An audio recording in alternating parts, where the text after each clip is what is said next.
le genre de personnes là. Il dit que le Cameroun c'est un pays laïque, donc on doit interdire la Bible à l'école. Maintenant les élèves poignardent et les professeurs. C'est ça. Les résultats. Il y a des écoles où il y a des professeurs qui on leur demande d'apprendre le karaté. Vous devenez armé à l'école. On vient apprendre le karaté à l'école. Parce que l'élève d'art, toi aussi tu peux te défendre. Voilà comment les écoles au Cameroun sont aujourd'hui. Et on a des solutions cosmétiques. Il y a des gens qui ont dit qu'on va maintenant mettre les caméras pour surveiller les élèves. Les commissions, c'est quoi? Il faut mettre l'évangile à l'école. Si je n'avais pas cru au lycée, qu'est-ce que j'allais bien pouvoir devenir? Moi j'ai cru dans au lycée. C'est là où j'ai appris à connaître Jésus. Imaginez-vous s'il n'y avait pas eu l'évangile au lycée. C'est là où j'ai écouté l'évangile. Ce n'est pas là à l'église où mon père m'a amené. C'est mon camarade de lycée qui m'a prêché l'évangile. Si tu es un enfant, tu es un élève, tu es à l'école, tu ne prêches pas l'évangile, tu es en train de faire très mal au Seigneur. C'est ça. Parce que nous, on ne peut plus entrer là-bas. On ne peut plus entrer dans les lycées. Ce n'est que sur toi que Dieu compte. Pour que tes camarades soient sauvés. Nous, on ne peut plus entrer au lycée. Les milices, ils sont interdits. On va faire quoi? La meilleure campagne d'évangélisation que j'ai faite, c'est quand j'étais en première au lycée de Pied-Massa. Je dis en termes de fruits. 300 personnes se sont répandues en un jour. C'était au lycée. Je n'ai jamais pu avoir un tel résultat depuis. En une seule soirée. C'était au lycée. Maintenant, le diable s'est levé pour qu'il n'y ait plus l'évangélisation. Si tu es un élève, si tu es un étudiant et que tu n'évangélises pas, nous, on ne pourra pas entrer là-bas. C'est à toi que Dieu va demander toutes les âmes qui sont en train de périr là-bas dans le lycée. Ce n'est pas à nous.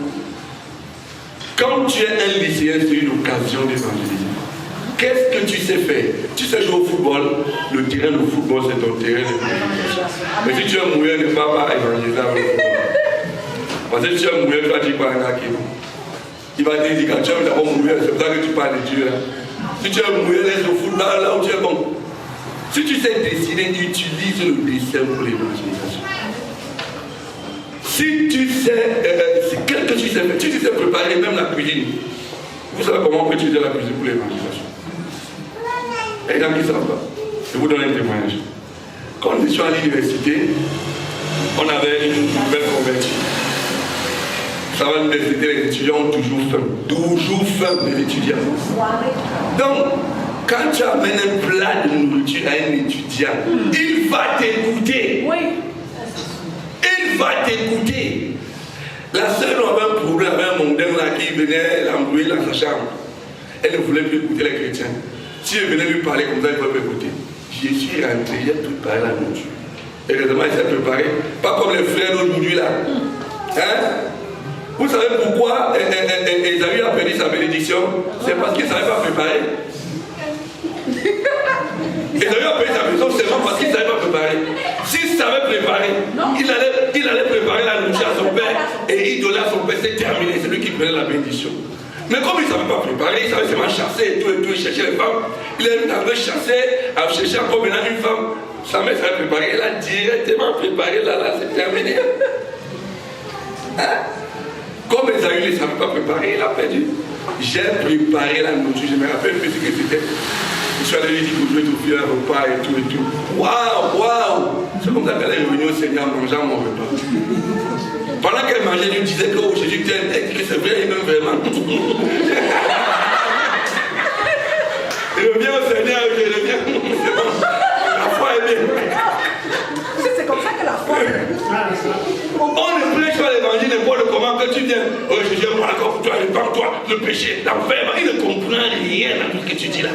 Il ne comprend rien. Il faut utiliser l'actualité. Maintenant, ok, on fait un test. C'est quoi les actualités au Cameroun? Allons-y. Coronavirus, quoi d'autre? Ambazonian. Les ambas. Quoi d'autre? Camto. Comment? On dit un chanson sur Camto là. Camto, sauve. Oui. Camto. Quoi encore? Le changement, il faut le changement. Pour bien repartir, on ne veut plus. Quoi encore? Allez-y. Le contentieux. Bon, le contentieux. Donc là maintenant, c'est un contentieux. Là maintenant. Jusqu'au niveau du public, là, c'est ça. Les élections, le contentieux, oui. Il faut recommencer les élections sur 200. Pas encore. Il y a la canne là. Les stades ne sont pas bien. D'abord, il n'y a même pas d'eau. Il n'y a pas l'eau, il n'y a pas d'électricité, c'est mauvais. Et Néo. Pas les sujets d'évangélisation. Ne cherche pas les sujets d'évangélisation sur la lune. Tu parles dans la Bible dit, dans Ésaïe, ou bien tu vas dans Habakkuk. On sait qu'Habakkuk c'est qui? Qui connaît Habakkuk là? On ne le connaît pas. Tu vas chercher Habakkuk là, et jamais nous les chrétiens n'ont jamais lu le livre d'Habakkuk là. Sophonie, c'est qui? On ne connaît pas Sophonie. Agé, c'est qui? On ne connaît pas. Pas les gens qu'on connaît. Bon, maintenant. Défais-moi donc avec un sujet pour vous dire comment on peut prêcher avec chacun. Les sujets qu'on a donnés là, allons-y, au hasard. Coronavirus, maman a parlé. L'eau, c'est qui manque là. L'eau qui manque. Bon, la Bible dit que Jésus-Christ, lui, c'est l'eau de vie. C'est l'eau de vie. L'eau qui manque, l'eau, on dit même que l'eau c'est la vie. C'est ça. Mais la vie que l'on te donne, c'est la même que l'a prêché.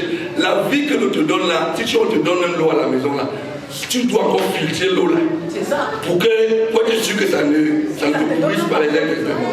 Donc le fait que tu aies l'eau à la maison, ça ne suffit pas. Il faut encore filtrer l'eau.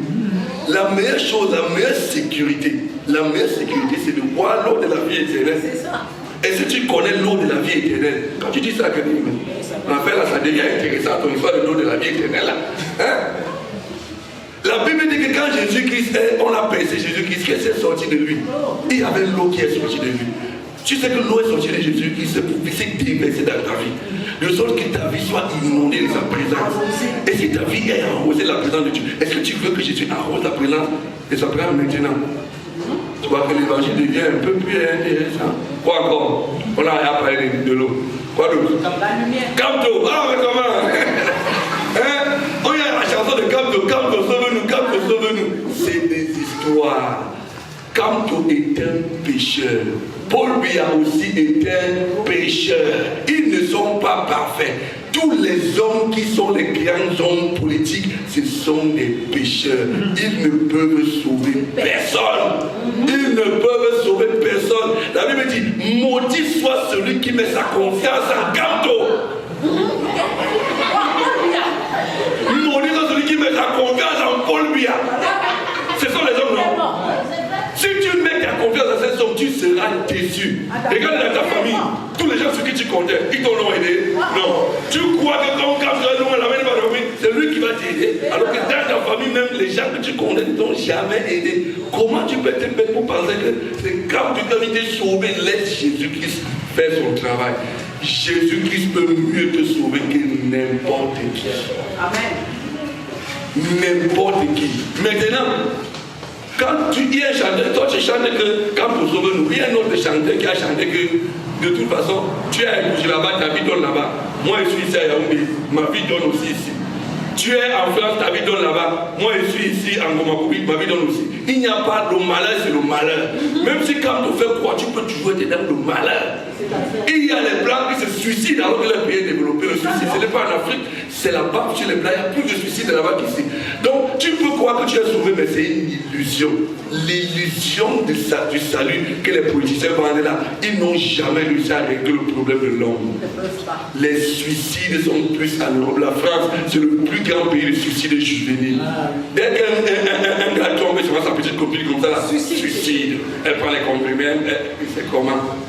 Elle n'a pas l'argent que quand tu vas donner là. Quand on ne le sauvera jamais personne. C'est Jésus qui sauve.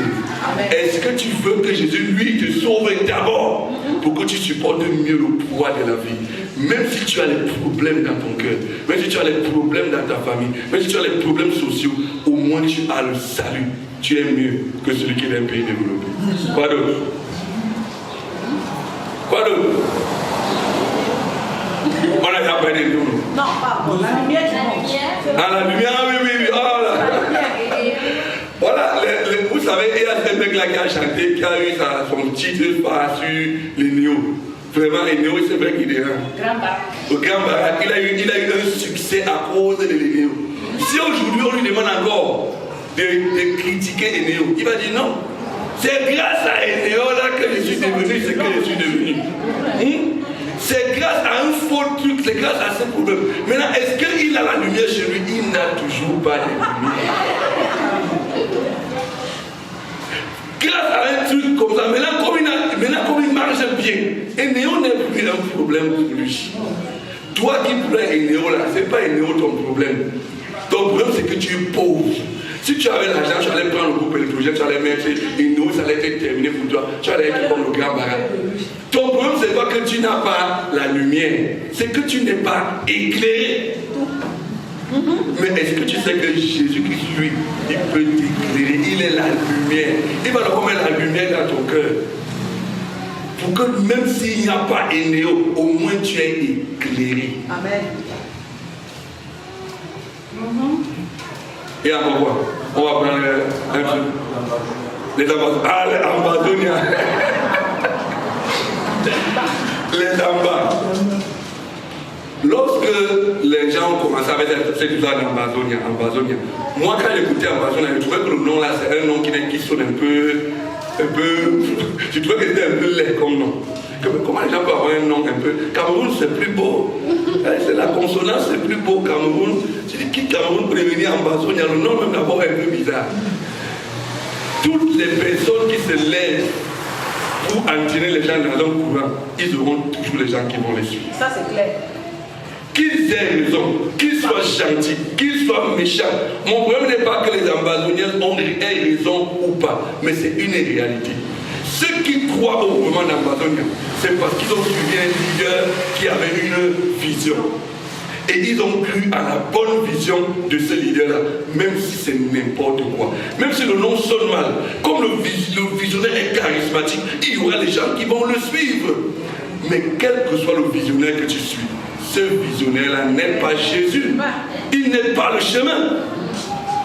Qui vous a dit qu'après, quand on va vous donner le pays en Ambazonia, là vous serez bien? Vous avez déjà vu quel pays où les gens disent qu'ils sont toujours bien? Ça n'existe pas. Tous les hommes que vous suivez parce qu'ils ont une idéologie, ils sont que les hommes faillibles. Ils peuvent vous amener dans le trouble. Parfois, ce sont des aveugles. Vous êtes aveugles. La Bible dit que 2 aveugles peuvent-ils connaître le chemin? Le problème n'est pas qu'ils aient raison ou qu'ils ont tort. Si vous suivez les hommes au point d'aller vous faire tuer, c'est parce que vous n'êtes pas sur le bon chemin. La seule raison pour laquelle un homme doit mourir, c'est Jésus-Christ. Parce que si tu meurs pour Jésus, tu es sauvé. Mais si tu meurs parce que tu es parti faire étudier en Ambazonia, ton salut est entre guillemets. Il n'y a pas la fête d'Ambazonia dans la Bible. Ambazonia, c'est un peu un truc de la Bible. Si tu meurs parce que tu défendais la cause d'Ambazonia, tu es fini. Tu es fini. Mais si tu meurs pour une vraie cause, la vraie cause, c'est Jésus-Christ. La Bible dit que heureux serez-vous lorsqu'on vous persécutera. On dira tout genre de mal à cause de mon nom. Réjouissez-vous et soyez dans l'allégresse. On n'a jamais dit que si on te persécute parce que tu es en Ambazonia, tu seras heureux. Ou parce que tu as fait ceci, tu seras heureux. Ton bonheur ne peut jamais dépendre d'un courant politique. Tu ne peux pas être heureux parce qu'on t'a persécuté pour les Ambazoniens, quand bien même cela se réaliserait dans un rêve fantasmagorique. Voilà. Ok, c'était quelques exemples. Pour vous dire que c'est comme ça qu'on prêche. Pourquoi personne ne dort? C'est parce que ça intéresse tout le monde, c'est ce que je dis. Personne n'a sommeil parce que tout le monde se sent concerné par ces choses. Et parfois quand tu prêches, toi même quel prédicateur, si les gens dorment, arrête la prédication, chante la loi et l'adoration, c'est mieux. Parce que tout ce que tu dis là n'intéresse personne. Parce que quand ça intéresse quelqu'un, il va t'écouter. Il va te suivre. Continuez à lire le passage. Jésus ne partait pas évangéliser, Jésus était fatigué, il avait soif. C'était tout. Donc quand quelqu'un dit que je n'évangélise pas parce que j'ai telle situation, c'est les histoires. C'est même justement la situation là que tu dois utiliser pour évangéliser. Vas-y. Verset 10. Oui. Jésus lui répondit, si tu connaissais le don de Dieu, et qui est celui qui te dit, donne-moi à boire, tu lui aurais toi-même demandé à boire et il t'aurait donné de l'eau vive. Le Seigneur, lui dit la femme, tu n'as rien pour puiser et le puits est profond. D'où aurais-tu dans cette eau vive? Es-tu plus grand que notre père Jacob qui nous a donné ce puits et qui en a bu lui-même, ainsi que ses fils et ses troupeaux? Ok, c'est bien. C'est très important qu'on prêche. Lorsque tu prêches l'évangile et que tu veux monopoliser la parole, ce n'est pas bien. Il laisse que quand tu intéresses la personne, si la personne a une question à te poser, laisse-la te poser la question qu'elle veut. Et n'aie pas peur. Parce que la Bible dit que quand tu prêches, le Saint-Esprit va t'inspirer pour que tu saches quoi dire. Ne monopolise pas la parole quand tu veux prêcher l'évangile à quelqu'un. Si la personne t'a écouté, t'es intéressé par ce que tu dis, laisse, si elle veut parler, laisse-la poser sa question. Laisse-la parler. Lorsqu'elle va parler, Dieu va te donner la solution. Vous voyez, quand Jésus est venu, il a commencé à parler à la femme. Il n'a pas obligé la femme à l'écouter jusqu'au bout. Elle a commencé à discuter. Il a dit non, ok, vas-y. Elle a commencé à discuter. Non, essaie, tu crois que tu crois que tu es plus grand que Abraham qui nous a donné le puits. Tu crois que toi, comme les femmes de souvent là. Donc tu veux dire que Abraham, là, toi, tu te dépasses. Et tu l'as laissé parler. Et c'est après maintenant que Jésus lui a donné la révélation sur sa vie qu'elle a compris à quelle elle va faire. Quand tu prends l'évangile que quelqu'un veut pas discuter. Si quelqu'un veut discuter, première chose, tu lui dis, je ne suis pas ici pour discuter avec toi. Tu ne veux pas évangile, tu laisses. Il n'y a pas d'obligation de repentance. Il y a deux choses qui se passent quand on prêche. Soit tu écoutes, soit tu n'écoutes pas. Si tu n'écoutes pas, ça va. Tu laisses, tu vas avec quelqu'un d'autre. C'est pas obligé. Tu n'es pas obligé de le convaincre, il ne s'agit pas de toi. Si quelqu'un est trop convaincu qu'il lui va aller à l'enfer, laisse-le qu'il va. Toi, s'il ne veut pas, tu vas avec quelqu'un d'autre qui va t'écouter, il ne perd pas ton temps. Il ne perd pas ton temps à discuter avec les gens, les témoins, les Jéhovah. Tu vas discuter avec le témoin, tu ne comprends même plus ta tête. Tu peux m'accorder tes fondements de Tu vas discuter. Il y a des gens que tu prêches l'évangile comme ça, un autre chrétien vient, non, mais c'est comme ça. Dans les discussions inutiles, non, laisse celui-là, tu vas ailleurs. L'une des choses, pour que je ne puisse pas briser le truc, c'est que l'une des choses que les gens ne comprennent pas avec l'église, c'est que l'église, c'est comme une station-service. Même le pompiste ne vit pas dans la station-service. Non, il ne travaille pas. N'est-ce pas, il ne travaille pas. Si toi tu dis que tu es seulement là à l'église, où tu es l'enfant de Dieu, tu es zéro, tu ne produis rien. Le pompiste qui vient à son service, c'est ça qu'il a raconté une voiture qui a pris le carburant. Il a cherché le carburant dans une voiture et il a oublié d'entrer dans la voiture qui a le carburant pour aller chez lui. Une voiture qui reste garée à la station-service, c'est une voiture gâtée. Si toi tu es dans les chrétiens, pour toi, quand tu es chrétien, tu es seulement à l'église, tu es un chrétien qui est gâté depuis. Tu viens ici, tu prends l'onction et le vrai terrain, c'est dehors. Le vrai champ de mission, c'est dehors. Si ta foi s'accomplit quand tu es à l'église, tu es exactement comme une voiture qui est garée à la station-service. Imaginez pour une voiture dans laquelle on ne fait que mettre l'essence. Qu'est-ce qui va se passer? La station-service va prendre le feu. Si on met l'essence dans une voiture, on ne fait que mettre. Les autres voitures font, on met. C'est ce qui se passe dans les églises. On prend le temps à remplir l'essence dans les frères. On remplit l'essence. Et quand l'essence est déborde, qu'est-ce qui se passe? Dès qu'un fumée vient là, la station va exploser. Ces gens ont discuté, les trucs sont vains, et tout, tu vois, l'église va se diviser parce que les gens sont seulement là. On les remplit. Les enseignements. Et qu'est-ce qu'il fait avec ça? Quand tu mélanges ces concepts, pas maintenant. Pour que tu donnes les témoignages à l'église, il faut que tu aies vécu ça dehors. Ce n'est pas ici que tu auras les témoignages, c'est là-bas. Aujourd'hui, on a les églises où ce n'est que dans l'église qu'on va avoir les témoignages. Les gens viennent seulement à l'église pour chercher des témoignages. L'église va durer parce que quelqu'un veut avoir le témoignage seulement dans l'église. On ne finit jamais avec la prophétie là-bas. Prophétie sur prophétie, parce que ce n'est que là où il va avoir le témoignage. Alors que non, l'église, ce n'est qu'une station. La vraie puissance, c'est dehors. La vraie vie chrétienne, c'est dehors. La Bible dit que la lumière luit dans les ténèbres. La lumière ne luit pas dans la lumière. Les ténèbres sont au dehors. La lumière ne luit pas dans la lumière. Et regarde la lumière ici. Si on met un projecteur sur moi, ce n'est pas pour que vous me voyez, c'est pour que je sois illusoire. C'est-à-dire que je vais briller maintenant plus que vous. Ça va être une illusion. Et c'est comme ça que les chrétiens sont. Ils sont dans l'église en train d'illusionner les uns les autres. De se heurter. Parce que quand la lumière vient sur toi, lorsqu'il y a la lumière, ça fait le plein phare, tu ne vois plus rien. Et alors qu'une église qui évangélise, ce n'est pas comme ça.